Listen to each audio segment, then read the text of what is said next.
Bom dia, queridos alunos do primeiro ano. Vamos à nossa revisão sobre a arte da Roma Antiga, né? A revisão da segunda unidade, a gente começa com a arte da Roma Antiga e a gente começa falando aqui do contexto, né, das influências artísticas dos romanos, lembrando que eles eram um povo bélico que saía conquistando muito, então eles tiveram muita influência da arte etrusca e muita influência da arte grega no período helenístico ali.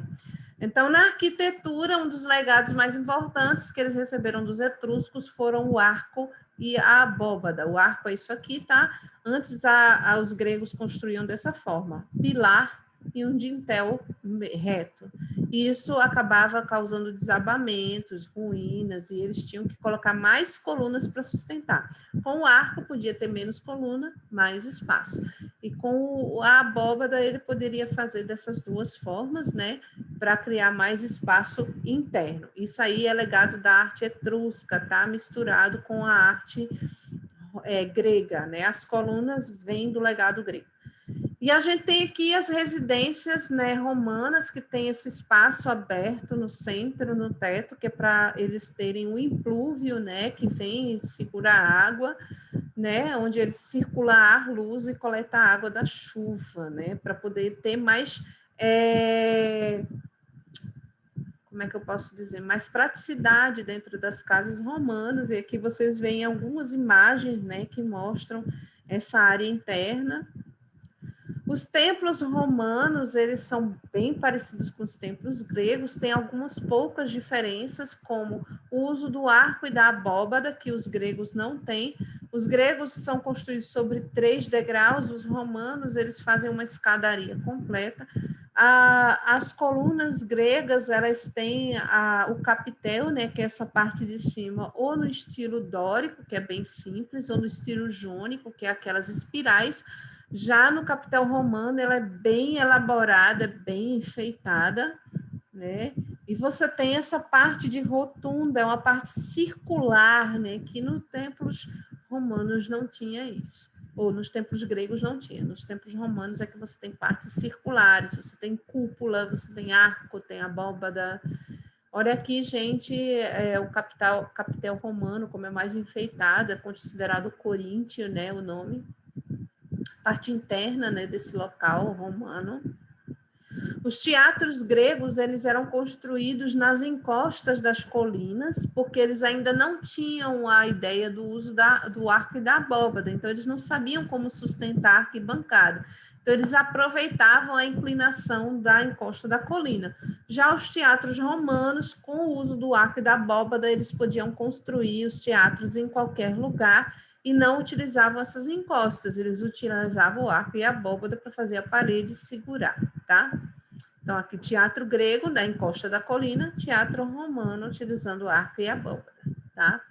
Aqui a gente tem o Coliseu, que é extremamente importante nesse processo. E aqui a diferença está entre arte grega e romana, no geral. A estrutura da arquitetura grega, os templos eram para glorificar os deuses, já os romanos eram prédios mais civis, né, em honra ao império. As paredes gregas eram de blocos de pedra, as paredes romanas de concreto e fachada ornamental. As formas típicas dos gregos eram retângulos e linhas retas, mas os romanos você já usa círculos e linhas curvas por causa do arco e da abóbada.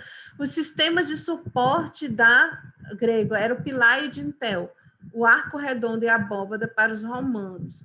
O estilo de coluna no grego era o dórico e o jônico, o romano tem a coluna mais enfeitada, que é chamada de estilo coríntio. A escultura grega eram de deuses e deusas idealizados, e aqui a gente está falando de outras artes também, tá? E as esculturas romanas eram seres humanos realísticos e autoridades. A pintura que a gente vai ver, tá? A pintura grega, ela eram figuras estilizadas no espaço. Já as figuras romanas eram imagens realísticas com perspectiva. E os temas da arte grega eram mitologia e da arte romana era triunfo militar, ok? Eu vou passar para vocês aqui a parte de pintura, tá? E a gente tem aí as pinturas que foram preservadas da arte romana, são pinturas das cidades de Herculano e Pompeia, porque elas foram soterradas pelo Vesúvio, e aí a gente tem uma maior, né, preservação, certo? Então, elas estão nessas duas cidades, Herculano e Pompeia. Essas pinturas faziam parte da decoração interna, né, das casas, dos prédios, né, dos edifícios, e estavam nas paredes, e elas tinham esse costume. Então, você tem vários tipos. O primeiro estilo era chamado de incrustação, que era o estilo em que aparecia como se fosse placas de mármore, mas eram pinturas, tá?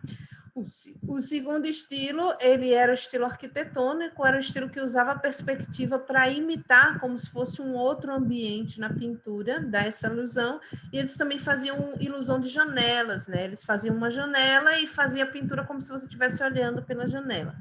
O terceiro estilo, que é o estilo enfeitado, que ele tem um estilo mais trazendo além dessa coisa arquitetônica, ele tem blocos monocromáticos, né? Como esse vermelho e esse preto aqui.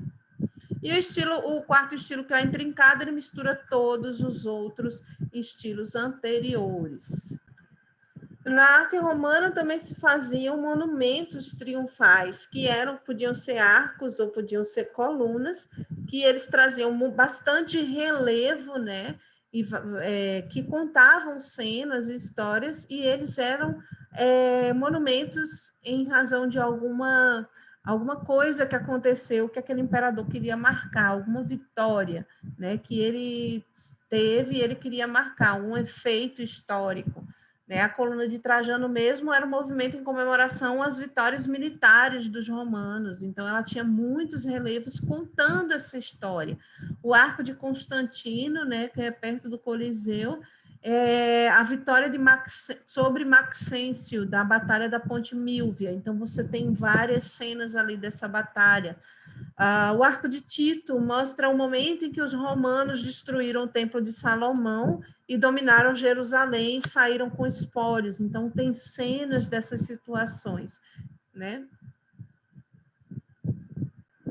E a gente chega na arte primitiva, né, cristã, quando o Império Romano começa a entrar em decadência, né? E começa a ter vários problemas, o Império Romano é dividido, enfim.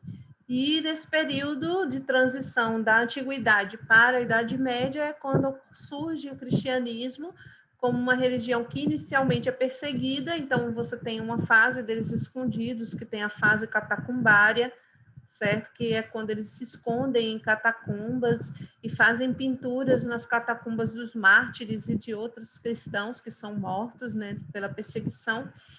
E aí você tem vários tipos de pinturas. Você tem pinturas de símbolos, que é a cruz, a palma, a âncora e o peixe. Entre eles, o mais importante é o peixe, que significa Jesus Cristo, Filho de Deus, Salvador.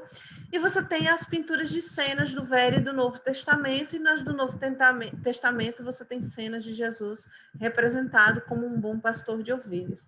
E a fase basilical, né, que é uma fase que tem como contexto histórico, né, o imperador Constantino, ele divide Roma em 4 unidades administrativas e trata de legalizar o cristianismo. E depois tem, mais para frente, o cristianismo é tornado a religião oficial do império.